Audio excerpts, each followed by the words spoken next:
Japan, known for living in the future. High-speed trains, automatic toilets, vending machines that do everything, literally anything that sounds futuristic.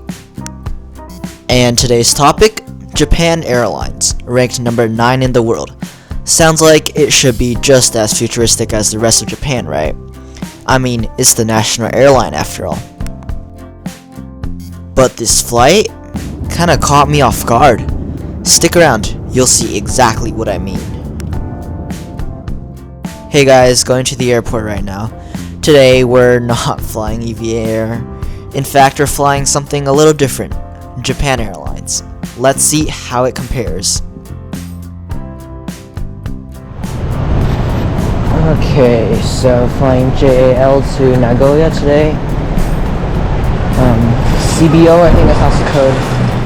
So yes, today I'm flying to Nagoya in Japan Airlines Economy Class, departing from TPE. That's Taipei International Airport for those who don't know. Oh hey, look, check this out. TPE is proudly showing off its Skytrax awards. Apparently, it's the 43rd best airport in the world and also number 1 for baggage delivery. Honestly, I've always had a pretty smooth luggage experience here, so yeah, I'll give you that one, TPE. You earned it. So flown JL before on the 222. Bought a model of that recently. You can go check that out soon. Past experience, they're generally okay.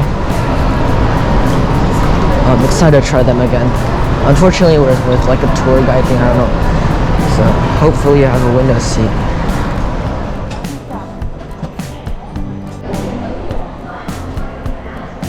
Looking at Aerolopa right now, but it looks like I have a window, so that's great. Our luggage has already been passed, so yeah. Okay, all checked in. Flying 737, I think. And flight radar says it's already on its way. Our flight today is on a Boeing 737-800, one of the 42 in JAL's fleet. I'll go into more detail about this aircraft a bit later. Our flight to Nagoya will be operating as JL 8670, with boarding scheduled for 2:05 p.m., which means I've still got around 2 hours to explore.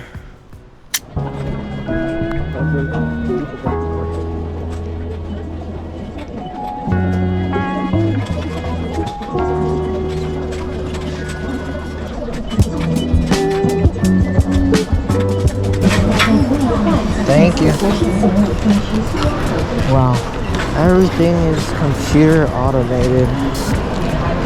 That is pretty scary.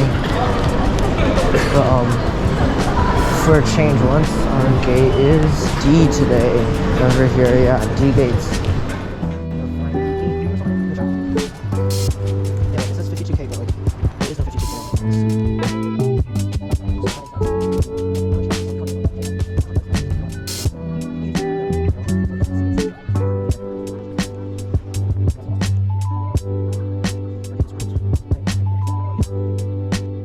Wow, D gates is looking very nice, very new. C gates has a bit of a lower ceiling, but yeah, D is the newest one. Yeah, this looks very modern. Ceilings are very high for sure. D gates right here. So let's go check it out. Oh yo! There's a China something icon. Let's see this.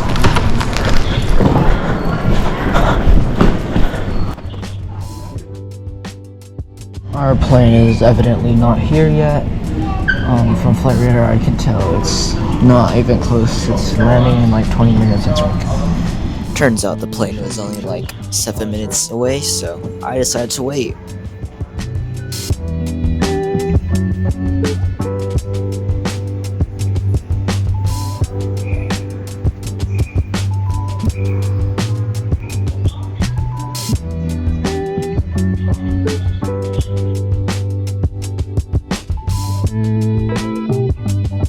After our aircraft arrived, I had quite a bit of time left, nearly an hour and a half before boarding.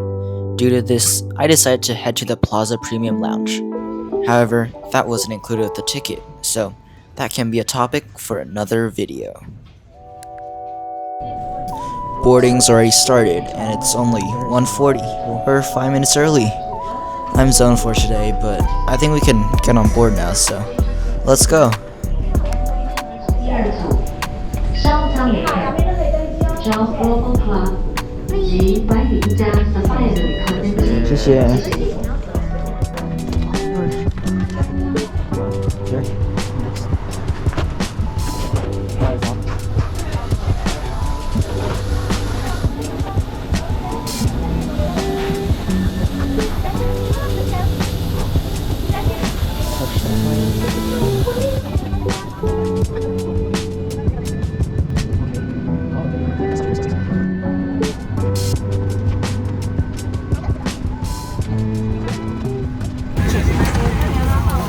First impressions.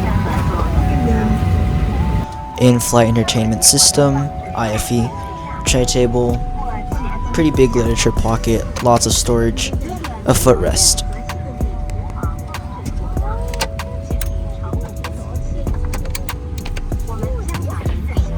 Turning around, the seat's standard dark blue fabric with a headrest cover that has the JAL logo on it. Pretty simple, but does the job. Padding's alright, not too hard, but not too soft either, so it's alright. The screen looks a bit dated, with physical buttons for power and basic controls. More on that later. It does tilt though, so that's a plus. Below that, you've got the tray table. It's a decent size and adjustable, which is always nice. Taking a look at the literature pocket, it's actually a pretty decent size. And the two mesh pockets on the outside, yeah, they're quite useful. While we wait for taxi, let's check out what's inside. First, we've got a waterproof trash bag, a magazine, and the safety instructions. Looks pretty standard.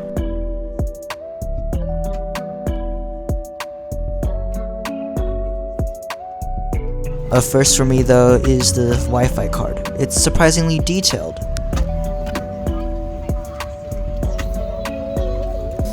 There's also a magazine for the JAL duty-free shop, where you can purchase items during the flight.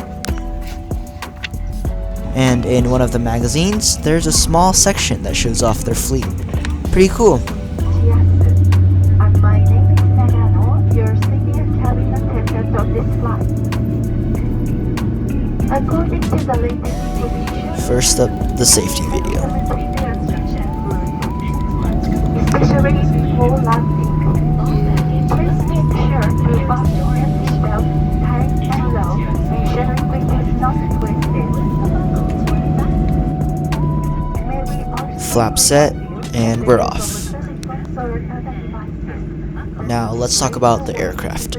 Today we're flying on a JAL 737-800, one of the 42 in their fleet.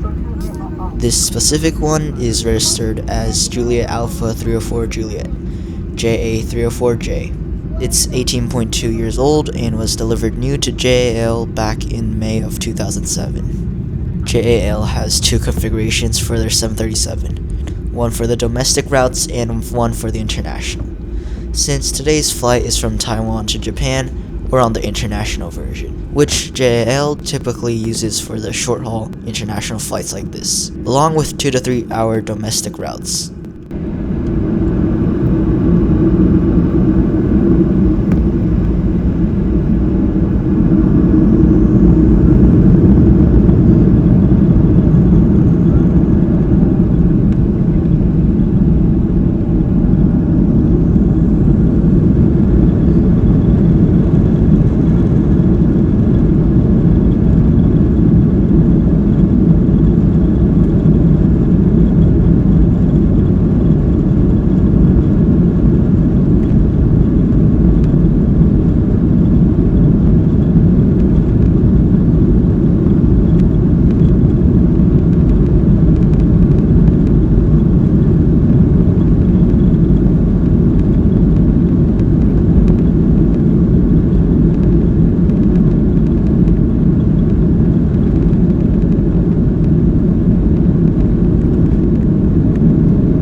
just reached cruising altitude, so let's try out the seat recline. Here's the starting point, and let's recline. So yeah, moved back a little bit. Not bad at all, especially considering that this isn't a long haul flight. Looks like the service is about to begin since they just handed out wet napkins. I don't know why it says business class on it though. I'm in economy for sure. Also, it's gotten pretty turbulent up here. Okay, turns out I was wrong. The meal service hadn't really started yet, or at least not right away. After the napkin, it actually took around 30 minutes before the meal was served. And here I was thinking Japan was all about efficiency. So while waiting, I decided to go check out the lavatory.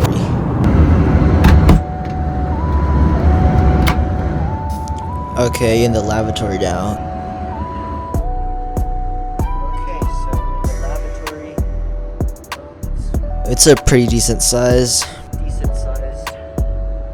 Pretty clean, got some hand sanitizer, soap, really just the essentials.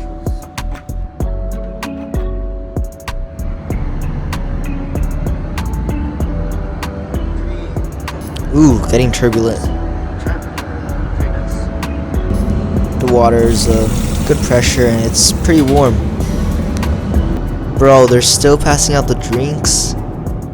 So yeah, the food's finally here. I legit was starting to get a bit hungry. Metal cutlery and wooden chopsticks. Anyways, let's see what we got. So for the meal, there's no options. You just get handed a plate.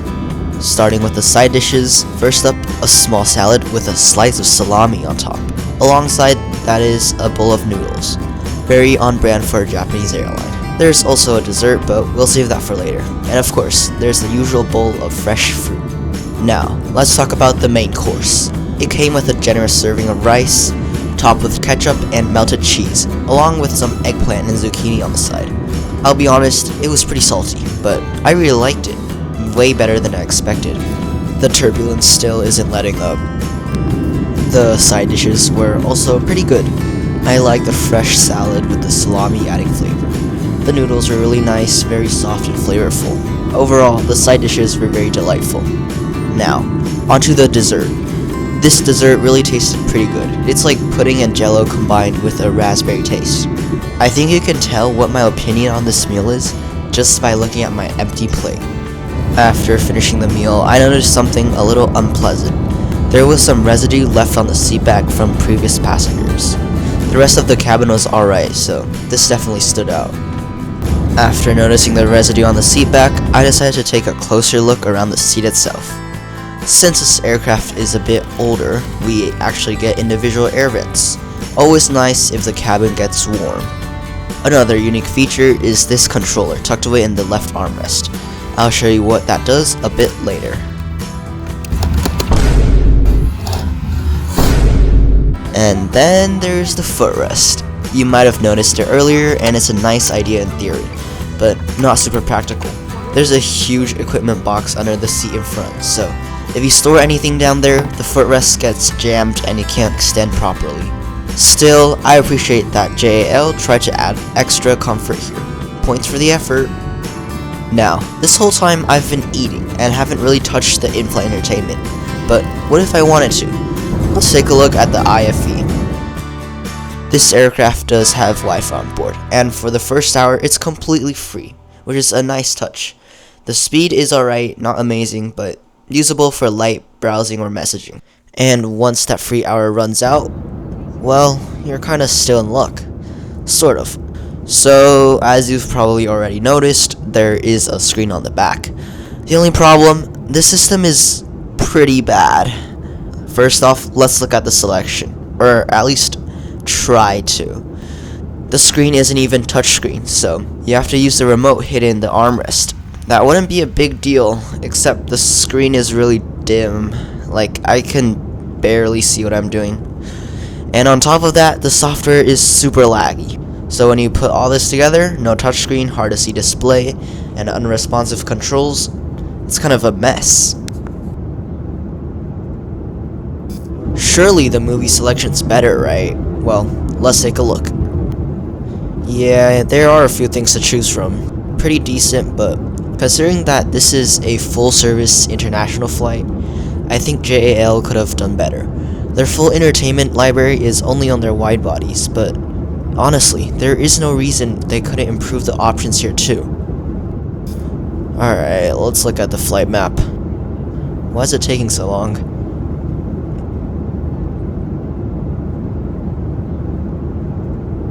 Finally loaded, but what is this? This map just shows the information and doesn't show where we are. This is kinda bad. Honestly, very disappointing. This airline is ranked number 9 and is using a system like this. I'll get more into this while we land. Well, the IFE might not be the best, but hey, at least they provide headphones. Let's take a look. So these are actual over-ear headsets, not your typical cheap earbuds. Sounds promising, right? Well, I've been using them for a bit, and I gotta say, they're not great. The sound quality is pretty weak, and there's barely any noise cancellation. They also clamp onto your head way too tight, and start to get uncomfortable pretty fast. Honestly, I think I would have preferred the regular earbuds. These just kind of felt flimsy and awkward overall. So, yeah, not a win in the headphones department. I guess it's time to descend, as the crew just came on the PA and told us that we will start descending. Talking about the crew, I haven't really talked about them. Can they save this review? While we descend, let me tell you. So, the crew. They can really make your flight good or bad. On today's flight, economy class had 3 flight attendants. All 3 were very professional and kind. A memorable moment was when they told me I wasn't allowed to use my GoPro suction mount. What was memorable was that the flight attendant was extremely apologetic. I'm sure the suction mount issue was a company thing and not her choice. Now the food service. I'm sure you heard me complain about the serving speed. Now I will give them some slack because it's a single aisle 737 with 145 passengers served, 109 ahead of me. So I really think the crew were fantastic. 4 stars only because I think they could still have sped up the service speed. The interior of this 737 was alright. It was pretty dated, but not the worst. The seat itself was more dated with that bad screen. I forgot to mention is that there is a charging port under the seat. Everything else though felt old, like the armrest and footrest. The tray table was sturdy enough, but nothing special. For the interior, I'll give it 3 stars. Now, let's talk about the amenities. No lounge or any other pre-flight amenities, but arriving on board, we get some more. Mainly, the amenities were just the entertainment. The entertainment was old and wasn't the best. Pretty laggy and dim. The selection was also alright. Headphones weren't any good either, so 2 stars here. Lastly, let's rate the food. Overall, the meal was actually pretty good, tasty and satisfying, and it really hit the spot for me. I'm giving it a solid 5 stars. So, what do you think about this flight? I'll let you think about it while we land.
Pretty cool step for better overhead bin access.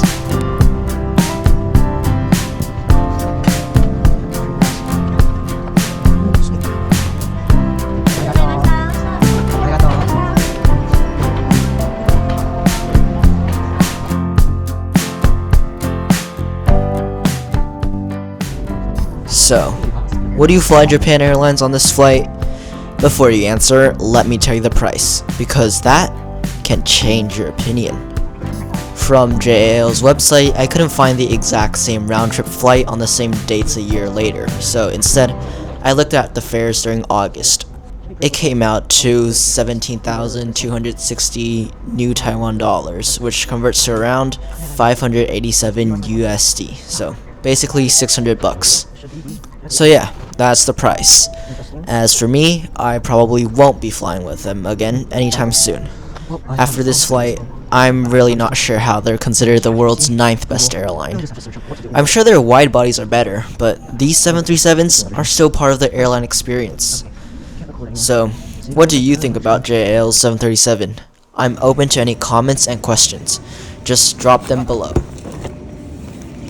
Just a short walk later, I'm at my hotel, looking at the Boeing Dreamlifter and the Flight of Dreams Museum. After thinking a bit more, my thoughts are still the same. I hope this video was entertaining and that you learned something too. For more videos like this, don't forget to subscribe. And hey, give it a like too if you enjoyed. Now, I'm gonna head to that museum before it closes, so bye. Catch you in my next video.